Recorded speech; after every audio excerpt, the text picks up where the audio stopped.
வணக்கம் மக்களே. Episode number 6ல் உங்களை சந்திக்கிறதுல ரொம்ப ரொம்ப மகிழ்ச்சி. வாரம் வாரம் எபிசோட் போடுறேன்னு சொன்னியே, இந்த 2 வாரமாக என்னடா ஆளையே காணோம் அப்படின்னு சொல்லிட்டு நீங்கள் கேட்கலாம். நமக்கு தமிழ் எஃப்சின்னு சொல்லிட்டு ஒரு யூடியூப் சேனல் இருக்குது மக்களே. அந்த சேனலில் வந்து பார்த்தீங்கன்னா கேம் ஸ்ட்ரீம் பண்ணுவேன். கேமில் வந்து பார்த்தீங்கன்னா அப்டேட் வந்திருந்ததுனால 2 வீக்ஸாக என்னால் வந்துட்டு இங்கே வரவே முடியல. ஏன்னா அங்கே பயங்கர பிஸி. ஓகேவா, வீடியோ நிறைய போட வேண்டி இருந்துச்சு, நிறைய அப்டேட்ஸ் கொடுக்க வேண்டி இருந்துச்சு. நண்பர்கள் நிறைய பேர் வந்து பார்த்தீங்கன்னா சேர்க்குற தருணன்றதுனால நான் அங்கே ஃபோக்கஸ் பண்ணிட்டு இருந்ததுனால இங்கே வர முடியல. இந்த மாதிரி சிச்சுவேஷனில் தான் எங்கள் வீட்டில் என்னை தூக்கி போட்டு அடின்னு அடிக்க ஆரம்பிச்சிட்டாங்க. ஒரு சில நேரம் வந்து பார்த்திங்க அப்படின்னா எனக்கு எதிர்த்து சண்டை போடணும்னு தோணும். ஒரு சில நேரம் கோவப்பட்டு சண்டையே போட்டுருவேன். என்ன தான் உங்களுக்கு பிரச்சனை, எப்போ பார்த்தாலும் என்கிட்ட வந்து உரண்டை எழுதிக்கிட்டே இருப்பீங்களா அப்படின்னு சொல்லி கேட்குறப்ப எங்கள் வீட்டில் இருக்கிறவங்க அடிக்கடி என்ன திட்டுறது என்னன்னா, அந்த ரூமுக்குள்ளேயே அடைஞ்சிக்கிட்டு இருக்கியே, அந்த ரூமுக்குள்ளே என்ன தாண்டா இருக்குது, அந்த சிஸ்டமே கட்டிக்கிட்டு அழுறியே, நாங்களாம் மனுஷங்களா தெரியலையா, வெறுமனே அந்த மிஷினை கட்டிட்டு தான் அழுவியா அப்படின்னு சொல்லிட்டு வந்து பார்த்தீங்கன்னா ஒரு கேள்வி கேட்குறாங்க. எனக்கு ரொம்ப ரொம்ப ஹர்ட்டிங்காக இருந்துச்சு மக்களை. ஏன் ப்ரோ அப்படின்னு கேட்டிங்கன்னா, நான் வந்துட்டு ஒரு டிசைனர், அது மட்டும் இல்லாமல் ஒரு ஹைப்ரிட் ஆஃபீஸ் மாதிரியான ஒரு சிஸ்டமில் ஒர்க் பண்ணுறேன். ஒரு சில நாள் ஆஃபீஸ் போகிற மாதிரி இருக்கும், ஒரு சில நாள் வீட்டில் உட்காந்து ஒர்க் பண்ணுற மாதிரி இருக்கும். ஓகேவா, இது போக நான் வந்து பார்ட் டைம் ஜாபாக யூடியூப்புமே பண்ணிகிட்ருக்கேன். அப்படின்றப்போ வீக் டேஸில் வந்துட்டு ஆஃபீஸ் போகிறப்போ காலையில் 8 மணிக்கு கிளம்புறேன் அப்படின்னா நைட் 8 மணிக்கு தான் வந்து பார்த்தீங்கன்னா வீட்டுக்கு வருவேன். ரொம்ப டிலே ஆகிடும். ஓகேவா, அதுக்கப்புறம் வீட்டுக்கு வந்ததுக்கப்புறம் கண்டென்ட் ப்ரிப்பேர் பண்ணுறது, தம்ப்நெயில் ரெடி பண்ணுறது, அதுக்கப்புறம் வந்துட்டு ஒரு லைவுக்கு போகிறது, இதெல்லாம் முடிச்சுட்டு வரதுக்கு 12 ஆகிடும். அப்படின்றப்போ எங்கள் வீட்டில் இருக்கிறவங்களுக்கு செம்ம காண்டு.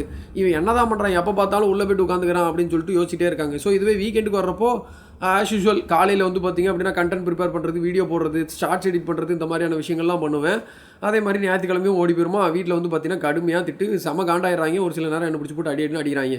எதுக்கு நீ எப்போ பார்த்தாலும் உள்ளே போய் உட்காந்துக்கிட்டு இருக்கிற, ஒருத்தர்கிட்டையும் ஒழுங்காக பேச மாட்டேங்கிற, வெளியில் எங்கேயும் போக மாட்டேங்கிற, ஏதாச்சும் மூவிக்கு பசங்களோட வெளியில் போறியான்னு கேட்டேன்னா அதுவும் கிடையாது. இது ரூமுக்குள்ளேயே இருக்க, உனக்கு எதுவும் மென்டலாக இஷ்யூ இருக்கா, பிரச்சனை எதுனா இருந்தால் அப்படி சொல்லு, எங்கிட்ட பேசு, முதல்ல எங்ககிட்டலாம் பேசு, உனக்கு மனசில் ஏதாச்சும் கஷ்டம் இருந்தால் சொல்லு அப்படின்ற மாதிரி.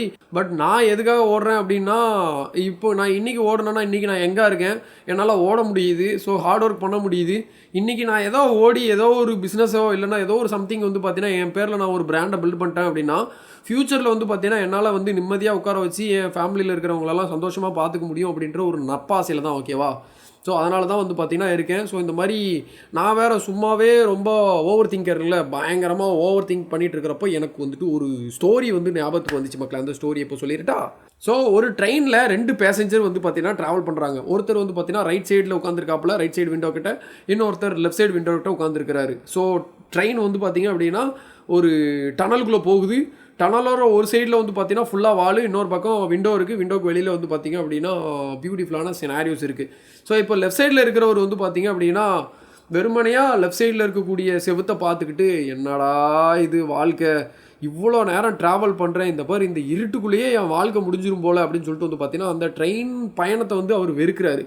அதுவே ரைட் சைடில் இருக்கிறவர் வந்து பார்த்தோன்னா அவர் தான் அந்த விண்டோ இருக்குல்ல, விண்டோ வழியாக வந்து பார்த்திங்க அப்படின்னா நிறையா ஃப்ளவர்ஸு, பறவைங்க, மரம், செடி கொடி, தூரத்தில் தெரிகிற ஊர், இதெல்லாம் பார்க்குறதுக்கு அவருக்கு வந்து பார்த்திங்கன்னா மலை உச்சியில் வேறையா ஒரு ஸ்டன்னிங்கான வியூ இருக்குது. செம்மையாக என்ஜாய் பண்ணிக்கிட்டே அவர் வராரு. ஓகேவா, இதில் வந்து பார்த்திங்கன்னா 2 டிஃப்ரெண்ட்டான பாயிண்ட் ஆஃப் வியூ இருக்குது மக்களே. அதே மாதிரி ஒரு பாயிண்ட் ஆஃப் வியூவை பற்றி தான் நம்ம டீட்டெயில்டாக பேச போகிறோம். இதில் என்ன ப்ரோ மோரல் இருக்குது அப்படின்னு கேட்டிங்கன்னா, இந்த கதையில் இப்போதைக்கு மோரல் கிடையாது. நீங்கள் பின்னாடி எபிசோட் லாஸ்ட்டில் வந்து பார்த்திங்கன்னா அதுக்கு டீட்டெயிலான ஒரு எக்ஸ்ப்ளனேஷன் இருக்கும், வெயிட் பண்ணுங்கள். ஓகேவா, இப்போ என்னோடய லைஃபுக்கு வாங்க. எங்கள் வீட்டில் அடிக்கடி திட்டுறதுனால வந்து பார்த்திங்க அப்படின்னா எனக்கு ஒரு சில நேரம் ஃபர்ஸ்ட்ரேட் ஆகி சண்டை போடுற நேரம் வேலை செஞ்சுக்கிட்டு இருந்தேன்னா கூட வேலை செய்யாமல் அப்படியே உட்காந்து மானிட்டரி வெறிக்கி பார்த்துட்டு இருப்பேன். பட் எதுவுமே பண்ண மாட்டேன், வேலையும் பண்ண மாட்டேன், வீட்டில் கொடுக்குற வேலையும் பண்ண மாட்டேன். இந்த மாதிரி யோசிச்சுட்டு இருக்கிற நேரத்தில் ஒரு நாள் தடார்னு என் செவிலே யாரோ அடித்த மாதிரி வந்துட்டு ஒரு ஃபீலிங் இருந்துச்சு. யாரும் கிடையாது, எங்கள் வீட்டில் இருக்கிறவங்க தான் புடதியில் மண்டையில் தட்டி போய் மாப்பாயிட்டு வாங்கிட்டு வான்னு அனுப்பிச்சி விட்டாங்க. செம்ம காண்டு, பல்ல கடிச்சிட்டு வந்து பார்த்தீங்கன்னா செம்ம கோவத்தில் வண்டியை எடுத்துகிட்டு முறுக்கிட்டு போயிட்டுருக்கேன். என்னை விட ஃபாஸ்ட்டாக ஒரு கார் வந்து பார்த்தீங்கன்னா என்ன சேஸ் பண்ணி போகுது. யாருப்பா அந்த காருக்குள்ளே அப்படின்னு சொல்லி எட்டி பார்க்குற நேரத்தில் அந்த கண்ணாடியில் வந்து பார்த்தீங்கன்னா ஒரு பியூட்டிஃபுல்லான பழமொழி எழுதிருந்துச்சு மக்களே. அதை படித்தோன்னே சீரியஸ்லி அந்த கடவுளே என்கிட்ட வந்து பேசின மாதிரி ஒரு ஃபீல் இருந்துச்சு. அப்படி என்ன தான் ப்ரோ அதில் எழுதிருந்துச்சின்னு கேட்டிங்கன்னா, பணம் நிம்மதி தராதுன்னு எந்த ஏழையும் சொல்கிறதில்ல, ஆனால் நிம்மதி தராத அந்த பணத்தை எந்த பணக்காரனும் வேணான்னு சொல்கிறதில்ல. செம்ம பஞ்சாக இருக்குல்ல. இதை வந்து விவேக் சாரோட காமெடி மாதிரி வச்சுக்கலாம். ஒரு டைமில் யோசிச்சிங்கன்னா சிரிப்பாகவும் இருக்கும், அதே நேரத்தில் இன்னொரு சமயம் வந்து பார்த்திங்கன்னா பயங்கரமாக யோசிக்கவும் வைக்கும். ஸோ இப்போ நிஜ வாழ்க்கையில் வந்துட்டு 2026 டிஜிட்டல் ஏராவில் வந்துட்டு ஒரு ஜென்சின்னு சொல்லுவாங்க. இந்த ஜென்சி அப்படின்ற வேர்டுன்னு எனக்கு இன்னொரு விஷயம் ஞாபகம் வருது. ஜென்சினாலே எங்கள் ஆஃபீஸில் வந்து பார்த்திங்கன்னா எல்லாருக்கும் ஜென்சி அப்படின்னு சொல்லிக்கிறதுல என்ன பெருமைன்னு தெரில மக்களே. நான் young Crasto, you are the old, நீ வந்துட்டு 90s அப்படின்னு சொல்லிட்டு வந்து பார்த்தீங்கன்னா என்ன பாயிண்ட் அவுட் பண்ணிட்டே இருப்பாங்க. ஸோ அந்த ஜென்சி பையன்கிட்டயோ இல்லை ஒரு பொண்ணுக்கிட்டேயோ வந்து பார்த்தீங்க அப்படின்னா பணத்தை விட மன அமைதி தான் வந்து பார்த்தீங்கன்னா ரொம்ப முக்கியம் அப்படின்னு சொல்லிட்டு வந்துட்டு ஒரு தத்துவம் சொன்னேன்னு வச்சுக்கோங்களேன். அவங்க என்கிட்ட கேட்குற கேள்வி என்னவா இருக்கும் தெரியுமா? ஏய் நீ பூமரா ப்ரோ அப்படின்னு சொல்லி கேட்பாங்க. இல்லைன்னா நீ டோமரா ப்ரோ, இல்லை நீ வந்து கோவிந்தனா ப்ரோ அப்படின்னு சொல்லிட்டு வந்து பார்த்தீங்கன்னா என்ன கேட்பாங்க. ஸோ காரணம் என்னென்னு பார்த்தீங்கன்னா இப்போ இருக்கக்கூடிய சினாரியோ அப்படி. ஸோ இதோட விடுவாங்களான்னு கேட்டிங்கன்னா விட மாட்டாங்க. ஒரு சில எக்ஸாம்பிளை போட்டு நம்மளை போட்டு தள்ளுவாங்க. என்ன கேட்டால் மாத கடைசியில் ஸ்விக்கிலையோ சொமாட்டோலையோவில் வந்து ஆர்டர் போடுறப்போ யூபிஐ பேலன்ஸில் 12 ரூபா இல்லை 10 ரூபா இருக்குன்னு உட்காந்துட்டு இருக்கிறப்போ அதோட வேதனை என்னன்னு தெரியுமா ப்ரோ, அதில் க்ரியேட் பண்ணுற ஸ்ட்ரெஸ் என்னன்னு தெரியுமா ப்ரோ. ஸோ இது மட்டும் இல்லாமல் என் ஃப்ரெண்ட்ஸ் எல்லாம் வந்து கோவாவுக்கு, தாய்லாண்டுக்கு, சிங்கப்பூர், மலேசியான்னு சொல்லிட்டு அங்கெல்லாம் போயிட்டு அவனுங்க ட்ரிப்பு போய் ரீல்ஸ் போடுவானுங்க. அந்த ரீல்ஸை பார்த்துட்டு எனக்கு ஒரு செமஸ்டருக்கு ஃபீஸ் கட்ட முடியாமல் நான் வீட்டில் உட்காந்துக்கிட்டு இருக்கிற அந்த வேதனை என்னன்னு தெரியுமா ப்ரோ அப்படின்னு சொல்லிட்டு வந்துட்டு நம்மகிட்ட வந்து ஒரு கதை அடிப்பாங்க. ஸோ அதனால் பணம் தான் நிம்மதி அப்படின்றது இவங்களோட மென்டாலிட்டி. ஓகேவா? ஸோ இதுவே வந்துட்டு ஒரு பணக்காரனோட பார்வையில் வந்துட்டு அந்த பணம் எப்படி இருக்கும் தெரியுமா? ஸோ அவங்க வந்து கோடி கணக்கில் சொத்து வச்சுருப்பாங்க. நான் பணக்காரங்கன்னு யாரையும் டார்கெட் பண்ணி பேசலப்பா, பொதுவாக சொல்கிறேன். ஓகேவா? ஸோ இப்போ வந்து பணக்காரங்கன்னா என் ஃப்ரெண்ட் லிஸ்ட்டில் யாருமே கிடையாது. ஸோ அதனால் எனக்கு எக்ஸாம்பிள் சொல்ல தெரியல. சரி ஓகேவா? ஸோ நான் யூடியூப்பில் வந்துட்டு எடுத்துக்கிற மக்களே, ஒரு யூடியூப்பில் சிஇஓ இன்டர்வியூ ஏதாச்சும் எடுத்துக்கோங்க. நிறையா காசு வச்சுருப்பாங்க, ஏதோ ஒரு சிஇஓ எடுத்துக்கோங்க. ஸோ அவ்வளோ சொத்து வச்சுருப்பாங்க. மீடியாவில் வந்துட்டு பணத்தால் எனக்கு நிம்மதியே இல்லை பாஸ் அப்படின்னு சொல்லிட்டு இன்டர்வியூ கொடுத்துட்டு இருப்பாங்க. ஸோ அவங்கக்கிட்ட போயிட்டு பேங்க் பேலன்ஸில் தான் இவ்வளோ வச்சுருக்கீங்க, யாருக்காச்சும் தானமாக பண்ண வேண்டியதானே அப்படின்னு சொல்லிட்டு கேட்டிங்கன்னா அப்சல்யூட்லி நோ, கொடுக்க மாட்டான். காரணம் என்னென்னு பார்த்தோன்னா அவன் வச்சுருக்கிற ஐஃபோனு, வீக்கெண்டில் வந்து பார்த்தீங்கன்னா அவனோட கேட்வே, ஹை எண்டு காரு, பீஸ்ஃபுல்லான கோட்டட் கம்யூனிட்டி, இது எல்லாமே அந்த பணத்தால் தான் க்ரியேட் ஆகிருக்கும். பணக்காரங்களுக்கு மணி வந்து பார்த்தீங்கன்னா ஒரு ஆப்ஷனை க்ரியேட் பண்ணி தருது. ஸோ இதால் வந்து பார்த்திங்கன்னா அவங்களால பெட்டர் மெடிசன்ஸ் எடுத்துக்க முடியும், பெட்டர் எஜுகேஷன் எடுத்துக்க முடியும், பிடிச்ச இடத்துக்கு வந்து பார்த்திங்கன்னா அவங்களால நினச்ச நேரத்தில் பறந்து போயிட முடியும். ஸோ இதனால் பணக்காரன் வந்துட்டு அந்த பணத்தை வேணான்னு சொல்கிறதே இல்லை மக்களே. இந்த லக்ஸுரி லைஃப்னால அவங்க வந்து வேணானே சொல்கிறதில்ல. ஸோ இதனால் பணம் இல்லாதவனுக்கு அடிப்படையாக தேவையாக இருக்கக்கூடிய ஃபுட்டு, ட்ரெஸ்ஸு, அது மட்டும் இல்லாமல் மந்த்லி கட்டக்கூடிய இஎம்ஐ, குட்டி குட்டியாக வந்து பார்த்திங்கன்னா அவங்களுக்குன்னு சின்ன சின்ன ஆசை இருக்கும்ல, இதுதான் அவங்களுக்கு பெரிய நிம்மதி. ஓகேவா? ஸோ அந்த நிம்மதியை வந்து பார்த்திங்கன்னா பணத்தால் மட்டும் தான் கொடுக்க முடியும். ஸோ அப்படின்றப்போ பணம் இல்லாதவங்க வந்து பணம் இருக்கிறது தான் நிம்மதின்னு நினைப்பாங்க. அதுவே பணக்காரனாக இருக்கிறவனுக்கு நிறைய பிரச்சனை இருக்கும். ஸோ இப்போது எக்ஸாம்பிளுக்கு என்ன எடுத்துக்கோங்களேன், நான் வந்துட்டு 2018 2019 வந்துட்டு சென்னைக்கு வர்றப்போ வெறும் 7,000 ரூபா தான் சம்பாதிச்சிட்டு இருந்தேன். பட் ஆனால் செம்ம ஹாப்பியாக இருப்பேன் மக்களே. காலையில் 6:30 மணிக்கு ஷார்ப்பாக எழுந்துருவேன், வேலைக்கு போவேன், நடந்தே போவேன் மக்களே. ஏன்னா காசு இருக்காது என்கிட்ட, பஸ்லலாம் போகிறதுக்கு காசு கிடையாது. நான் என்ன பண்ணுவேன்னா நடந்தே வந்து பார்த்தீங்கன்னா 3 கிலோமீட்டர் நடந்தே ஆஃபீஸ் போயிட்டு 3 கிலோமீட்டர் நடந்தே வீட்டுக்கு வருவேன். ஸோ ஒரே ஒரு ஹெட்ஃபோன் அந்த 100 ரூபாய்க்கு வந்து பார்த்தீங்கன்னா ரிச்சி ஸ்ட்ரீட் கேள்விப்பட்டிருப்பீங்க, நம்ம சென்னையில் இருக்கிறவங்களுக்கும் தெரிஞ்சிருக்கும். ஸோ ரிச்சி ஸ்ட்ரீட்டில் போயிட்டு 10 கடை ஏறி இறங்கி நல்ல சவுண்ட் குவாலிட்டி இருக்கக்கூடிய ஒரு 100 ரூபா 150 ரூபாய்க்கு ஒரு ஹெட்ஃபோன் வாங்கி வச்சுட்டு ரோட்டில் நான் பாட்டு கேட்டுட்டு மாட்டே ஆடிட்டு போயிட்டு இருப்பேன் மக்களே. ஸோ இதுதான் வந்து பார்த்தீங்கன்னா அந்த டைமில் என் லைஃபாக இருந்துச்சு. ஸோ ஈவினிங் வந்த உடனே நான் பெருசாக எதுவுமே பண்ண மாட்டேன். அந்த டைமில் வந்து பார்த்தீங்கன்னா நான் பெருசாக யூடியூப்பும் பண்ணுறது கிடையாது, யூடியூப் பார்க்குறதுமே கிடையாது. ஆனாலுமே என் லைஃப் நல்லா போச்சு. என் ஃப்ரெண்ட்ஸோட டெய்லி வந்து பார்த்தீங்கன்னா அந்த ரோட்டில் வந்துட்டு 30 ரூபாய்க்கு தோசை, 3 தோசை 30 ரூபா. ஓகேவா? எங்கெங்கெல்லாம் வந்து பார்த்தீங்கன்னா தோசை கிடைக்குன்னு சொல்லிட்டு நான் ராயப்பேட்டில் இருந்தேன். ராயப்பேட்டில் வந்து பார்த்தீங்கன்னா சுத்தாத இடமே கிடையாது. எல்லா இடத்துக்குமே நடந்தே போவோம். அந்த ரோட் சைடு கடையில் எல்லா கடையிலையும் ஒரு நாளைக்கு ஒரு கடையில் டேஸ்ட் பண்ணுவோம், எது நல்லா இருக்குன்னு சொல்லிட்டு. நல்லா இருக்கிற கடையில் அடிக்கடி போயிட்டு சாப்பிட்றதா வழக்கமாக வச்சுப்போம். ஸோ எனக்கு அந்த லைஃப் வந்து ரொம்ப ரொம்ப பிடிச்சிருந்துச்சி மக்களே. 7,000 ரூபா தான் சம்பளம், 2,000 ரூபா ரூமுக்கு போயிடும், 3,000 ரூபா சாப்பாட்டுக்கு, இது போக 1,000 ரூபா சேவிங்ஸ் இருக்கும், 1,000 ரூபா வீட்டுக்கு அனுப்புவேன். அந்த டைமில் 1,000 ரூபா தான் என்னால் அனுப்ப முடிஞ்சு, 1,000 ரூபா தான் அனுப்புனேன். ஸோ அதுக்கப்புறம் கொஞ்சம் நாள் கழிச்சதுக்கப்புறம் நான் வந்து கொஞ்சம் பெட்டரான ஜாபுக்கு போனேன். ஒரு 15 to 20K இது வந்து வேவரிங் ஆகும். என்னோட சம்பளம் வந்து பார்த்தீங்கன்னா ஏறி இறங்கிட்டு இருக்கும். காரணம் பார்த்தீங்கன்னா நான் எக்ஸ்ட்ரா டைம்லாம் பார்த்தீங்கன்னா எக்ஸ்ட்ரா ஹவர்ஸ் கிடைக்கும். ஸோ ஓகேவா? ஸோ அந்த மாதிரி ஒரு 15 to 20K வந்து பார்த்தீங்கன்னா நான் வாங்கினப்போ அப்போது வந்துட்டு என்னோடய லைஃப் ஹாப்பியாக இருந்துச்சான்னு கேட்டிங்கன்னா சத்தியமாக கிடையவே கிடையாது. ஏன் அப்படின்னா எங்கள் வீட்டில் வந்துட்டு ஏதோ ஒரு இஎம்ஐ எடுத்து விட்டானுங்க அந்த கரையில். ஸோ அந்த இஎம்ஐ கட்டணும், அது போக வந்துட்டு ரூம் ரெண்ட் வந்து பார்த்தீங்கன்னா 500 ரூபா ஏற்றிவிட்டாங்க. காரணம்னு பார்த்தீங்கன்னா இந்த கவர்மெண்ட் விலைவாசிலாம் ஏற்றுறாங்களாப்பா, அதனால் 500 ரூபா சேர்த்துக்கிட்டுப்பா, தண்ணி கிடைக்க மாட்டேங்குதுப்பான்னு சொல்லிட்டு வந்து பார்த்தீங்கன்னா 500 ரூபா ஏற்றிவிட்டாங்க. ஸோ இது போக வந்துட்டு செகண்ட் ஆஃபீஸ் கொஞ்சம் தூரமாக இருக்கிறதுனால பஸ் பாஸ் மாதம் வந்து பார்த்தீங்கன்னா 300 ரூபாய்க்கு பஸ் பாஸ் எடுக்கிற மாதிரி ஆயிடுச்சு. ஸோ இந்த மாதிரி சின்ன சின்ன எக்ஸ்பென்ஸு. ஸோ இதெல்லாம் கூட ஓகே மக்களே. இன்னொரு ரீசன் இருக்குது பாருங்கள். என் கூட சுற்றுறவங்கலாம் என்னை பார்த்து நான் வந்து ட்ரெஸ்ஸிங்லாம் கொஞ்சம் மொக்கையாக தான் மக்களே பண்ணுவேன். எனக்கு வந்து அந்தளவுக்கு ப்ராப்பரான ட்ரெஸ்ஸிங் வராது. ஏன்னா நான் வந்து கிராமத்தில் வளர்ந்த பையன். எனக்கு இங்கே சிட்டியில் எல்லா ட்ரெஸ்ஸிங் இந்த மாதிரி காஸ்டியூம்ஸ்லாம் ரொம்ப ரொம்ப புதுசு. ஸோ அந்த டைமில் வந்து பார்த்தீங்கன்னா இந்த சிட்டியில் இருக்கிற பசங்க இருப்பாங்கல்ல, இந்த லோக்கல் டொமஸ்டிக் பசங்க இருப்பானுங்கள்ல, இவனுங்கெல்லாம் என்னை பார்த்து ஊர் நாட்டான்னு சொல்லிட்டு வந்து பார்த்தீங்கன்னா பயங்கரமாக ட்ரால் பண்ணுவானுங்க. அதாவது சாப்பிட்ற இடத்துல சுற்றி 50-60 பேர் இருப்பானுங்க. நடுவில் ஆஃபீஸில் வச்சு நம்மளை மோக் பண்ணுவானுங்க பாருங்கள். எனக்குலாம் பயங்கர காண்டாயிடும். ஸோ அந்த மாதிரி சுச்சுவேஷனில் இவங்க வாயில் விழக்கூடாதுன்றதுக்காகவே வந்துட்டு புதுசாக ட்ரெஸ் எடுக்கிறது, பேண்ட்டு, அதுக்கப்புறம் ஷூஸ் வாங்குறது, ஸோ இந்த மாதிரி விஷயத்துலலாம் நிறைய இன்வெஸ்ட் பண்ண ஆரம்பித்தேன். ஸோ அதனால் வந்து பார்த்திங்கன்னா என் கையில் சுத்தமாக சேவிங்ஸே கிடையாது மக்களே. ஓகேவா? ஸோ இப்போ ரீசெண்டாக போயிட்டு இருக்கிற ஒர்க்கில் வந்து பார்த்திங்கன்னா அதோட கொஞ்சம் பெட்டராக முன்னப்பட ஏர்ன் பண்ணுறேன்னு வச்சுக்கோங்களேன். பட் இப்போவும் வந்து பார்த்தீங்கன்னா என் லைஃப் ஸ்டைல் இன்க்ரீஸ் ஆகிருக்கான்னு கேட்டிங்கன்னா கிடையவே கிடையாது. இப்போ வந்துட்டு முன்னாடி ரூமில் இருந்தேன். இப்போ ஹோம் ரெண்ட்டே வந்து பார்த்தீங்கன்னா 10K மொத்தமாக நவுட்டிட்டு போயிடுவாங்க. இதில் வேறு வந்து பார்த்தீங்கன்னா 2 EMI வச்சுருக்கேன். ஸோ இது போக சின்னதாக வந்துட்டு ஏதாச்சும் டிவைஸு அது இதுன்னு எதனா வாங்கினேன்னா அதுக்கு ஒரு 1000-200. இந்த கேமில் வேறு அப்பப்போ டாப்அப் பண்ணுவேன். ஸோ அதனால் வந்து பார்த்தீங்கன்னா அந்த கேமுக்குலாம் டாப்அப் பண்ணுறப்போ கண்டிப்பாக கடன் வாங்கி தான் டாப்அப் பண்ணுற மாதிரி இருக்கும். கடன் வாங்கி அந்த கடனை திருப்பி கொடுக்குறதே அடுத்த மாதம் சரியாக போயிடும். ஸோ இந்த மாதிரி வந்து பார்த்தீங்கன்னா என் கையில் சேவிங்ஸே இல்லாமல் என் வாழ்க்கையே ஒரு மாதிரி போயிட்டு இருந்த நேரத்தில் தான் வந்துட்டு அந்த கோட்டை பார்த்தோன்னே எனக்கு ரொம்ப டச்சிங்காக இருந்துச்சு மக்களே. ஓகேவா? ஸோ எங்கள் வீட்டில் வந்து அடிக்கடி என்கிட்ட சண்டை போடுற நேரம் எனக்கு வந்து ரொம்ப ஹர்ட்டிங்காக இருக்கும். நான் இப்போ எங்கே இருக்கேன், நிறைய கஷ்டப்பட்டு உழைக்கிறேன்.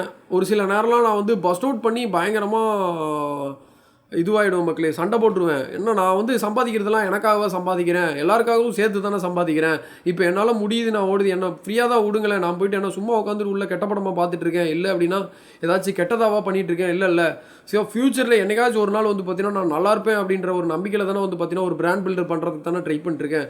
ஏன் அதை புரிஞ்சிக்கவே மாட்டேங்கிறீங்க அப்படின்னு சொல்கிறப்போ தான் எங்கள் வீட்டில் ஒரு சில நாள் வந்துட்டு என்னை பொறுமையாக உட்கார வச்சு சொன்னாங்க, எப்போ ராசா நீ பண்ணுறதெல்லாம் ஓகே, பட் நீ இப்படி இதை பண்ணுறேன்னு சொல்லிட்டு 3 வருஷமாக வாழ்க்கையை ஓட்டிக்கிட்டு இருக்க.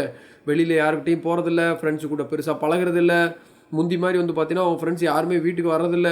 ஸோ இதனால் நீ வந்து உன் வாழ்க்கையை தொலைச்சிட்ருக்கியோன்னு எங்களுக்கு பயமாக இருக்குது.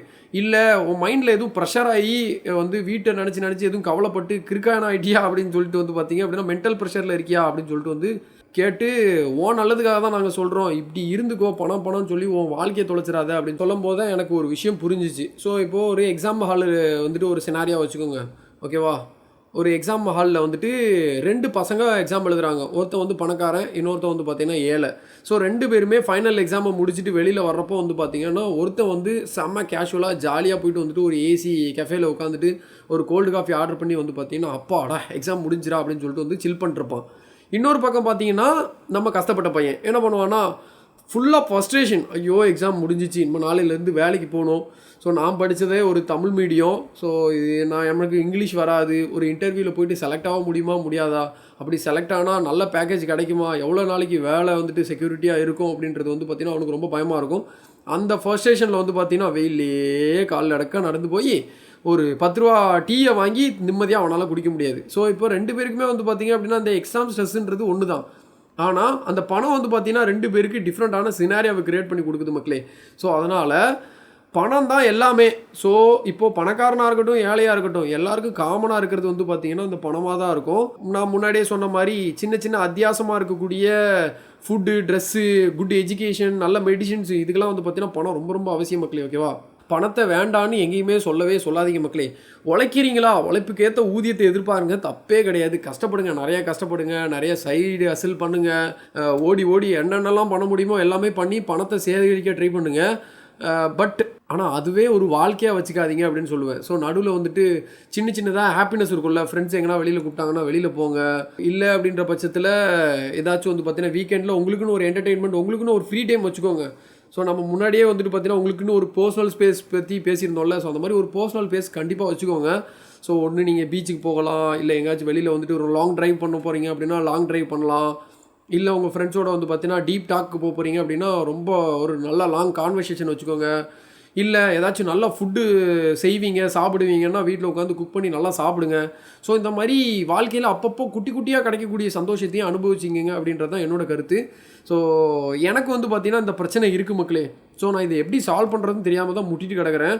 பட் நான் வந்து கண்டிப்பாக ஒரு பெட்டரான ஒரு வழியை கண்டுபிடிச்சிருவேன், அதில் டவுட்டே கிடையாது. ஏன்னா என் மேலே எனக்கு நம்பிக்கை இருக்குது. நான் எப்போவுமே வந்து பார்த்தீங்கன்னா ஒரு பிரச்சனையில் இருக்கப்போ அதுக்கான பெட்டர் சொல்யூஷனையும் வந்து பார்த்தீங்கன்னா கண்டுபிடிப்பேன் அப்படின்றதுல எந்த விதமான டவுட்டும் கிடையாது. ஏன்னா எப்போவுமே வந்துட்டு ஒரு பெரிய ப்ரெஷருக்கு கீழே இருக்கக்கூடிய ஒரு கறி தான் வந்து பார்த்தீங்கன்னா டைமண்டாக மாறும். ஸோ அதை நான் ஸ்ட்ராங்காக பிலீவ் பண்ணுற மக்களே. இந்த மாதிரி எப்போல்லாம் எனக்கு பெரிய பிரச்சனை வருமோ அப்போல்லாம் வந்து பார்த்தீங்கன்னா நான் வந்து பயங்கர ஷைனிங் ஆகியிருந்திருக்கேன். ஸோ அதே மாதிரி இந்த பிரச்சனையிலிருந்தும் நான் வந்துட்டு கண்டிப்பாக வெளியில் வருவேன்னு நினைக்கிறேன். ஸோ நீங்கள் எத்தனை பேர் வந்து பார்த்தீங்கன்னா இந்த மாதிரி சினாரியோவில் இருக்கீங்க, அப்புறம் நான் வீட்டுக்காக உழைக்கணும்னு நினைக்கிறேன், பட் ஆனால் வீட்டில் இருக்கிறவங்க புரிஞ்சிக்கவே மாட்டேங்கிறாங்க, என்னை போட்டு அடிக்க ட்ரை பண்ணுறாங்க அப்படின்னு சொல்லிட்டு வந்து பார்த்தீங்கன்னா உங்களுக்கு மைண்டில் ஓடிட்டு இருக்குன்னா, தயவு செஞ்சு வந்து பார்த்தீங்கன்னா நம்ம முன்னாடியே சொன்ன மாதிரி அதை ஓவர் திங்க் பண்ணாமல் ஏதாச்சும் வந்துட்டு ஒரு பேப்பரில் எழுதுங்க. என்ன தான் உங்களுக்கு யாரையாச்சும் திட்டணும்னா கூட அந்த அவங்க பேரை போட்டு பச்சை பச்சையாக எழுதுங்க, தப்பு கிடையாது. எழுதிட்டு அதை கிழிச்சு போட்டுருங்க, உங்கள் மைண்டு ஃப்ரீ ஆகிடும் மக்களே. ஓகேவா? ஸோ அதை தான் வந்து பார்த்தீங்கன்னா நானும் பண்ணலான்னு இருக்கேன். இப்போ வீட்டில் வந்து அடிக்கடி திட்டுறப்போ இனிமேல் என்ன சொல்லணும்னு தெரியாமல் பேசாமல் அந்த அக்செப்டன்ஸ் ஸ்டேஜுக்கு போயிட வேண்டியதான்.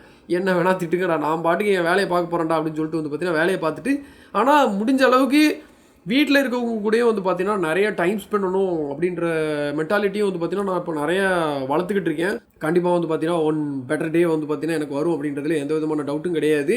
இந்த இடத்துல வந்துட்டு என்னதான் பணம் அப்படின்றது வந்து தேவைப்பட்டுச்சுனாலும் உங்களுக்கு பாசிட்டிவிட்டி அப்படின்ற ஒரு விஷயமும் வந்து பார்த்தீங்கன்னா ரொம்ப ரொம்ப முக்கியம். அந்த பாசிட்டிவிட்டி பற்றி நான் அடுத்த டாபிக் பேசணுமா வேண்டாவான்றதை வந்து பார்த்தீங்கன்னா கமெண்ட்டில் டைப் பண்ணுங்கள். ஸோ ஏன்னா பாசிட்டிவ் வந்துட்டு லைஃப்பில் எவ்வளோ இம்பார்ட்டன்ட் அப்படின்றது எனக்கு தெரியும். ஸோ நான் அதை உங்களுக்கும் சொல்லணும்னு எதிர்பார்க்குற மக்களே. ஓகேவா? ஸோ இன்றைக்கி எபிசோடு இவ்வளோ தான். எனக்கு வந்து மைண்டில் வந்துட்டு இது வந்து ஒரு சின்ன நோட் மாதிரி என் மைண்டில் ஓடிக்கிட்டே இருந்துச்சு மக்களே. இந்த டைலாக் ஒரு வாரமாக என் மண்டைக்குள்ள போயிட்டே இருந்துச்சு. பட் அதை பற்றி பேசணும்னு நினச்சேன், கரெக்டாக பேசிட்டேன் நம்புகிறேன். ஸோ ஏதாச்சும் ஏற்ற இறக்கமாக பேசி உங்களை ஹர்ட் பண்ணுற மாதிரி ஏதாச்சும் விஷயம் பேசியிருந்தேன்னா I am really sorry. So next time வந்து பார்த்தீங்கன்னா இன்னும் பெட்டராக ட்ரை பண்ணுறேன். ஸோ இந்த பாட்காஸ்ட் உங்களுக்கு பிடிச்சிருக்கு, என்னை பற்றி எதனா சொல்லணும் இல்லை நிறைய குறைகள் தெரிவிக்கணும்னு நினச்சிங்க அப்படின்னா Jyoti_Chris அப்படின்ற இன்ஸ்டாகிராமில் வந்து பார்த்தீங்கன்னா நீங்கள் என்னை காண்டாக்ட் பண்ணலாம். ஸோ கண்டிப்பாக வந்து பார்த்தீங்கன்னா நான் முடிஞ்ச அளவுக்கு ரிப்ளை பண்ண ட்ரை பண்ணுறேன். ஸோ நான் இன்றைக்கி போய்ட்டு நாளைக்கு வரேன். நாளைக்கு இன்னொரு சுவாரஸ்யமான எபிசோடில் உங்களை சந்திக்கிறேன். அது இருக்கும். Tata bye, take care, have a great day மக்களே. பாய்.